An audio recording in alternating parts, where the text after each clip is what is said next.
আচ্ছা, আমরা আমরা আজকে আমি একটু প্রেপোজিশন নিয়ে কথা বলবো। ইন জেনারেল আমরা জানি কি যে দুইয়ের মধ্যে বুঝাইলে বিটুইন বসে, তাই না? আর দুইয়ের অধিক বুঝাইলে কি বসে? অ্যামাং। বাট দুইয়ের অধিক বুঝাইলেও কিন্তু বিটুইন বসতে পারে। ভাই কখন বসবে?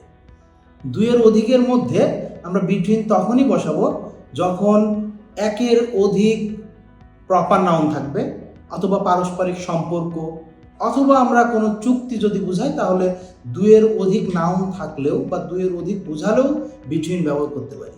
যেমন SAARC is a treaty between 8 countries. আমরা জানি সার্কের অন্তর্ভুক্ত দেশ হচ্ছে 8টা। তো এখানে 8টা দেশ মিলে একটা চুক্তি করছে, এখানেও কিন্তু আমরা কি বসাইতে পারবো? বিটুইন বসাইতে পারবো। আবার যদি বলি Nepal, Nepal lies between India, China and Bhutan. তো এখানে আমরা ব্যবহার করছি কয়টা? 3টা দেশ, ইন্ডিয়া, চায়না, ভুটান। সো এই যে ভৌগোলিক অবস্থান বোঝাতেও কিন্তু আমরা দুইয়ের অধিক হলেও বিটুইন ব্যবহার করতে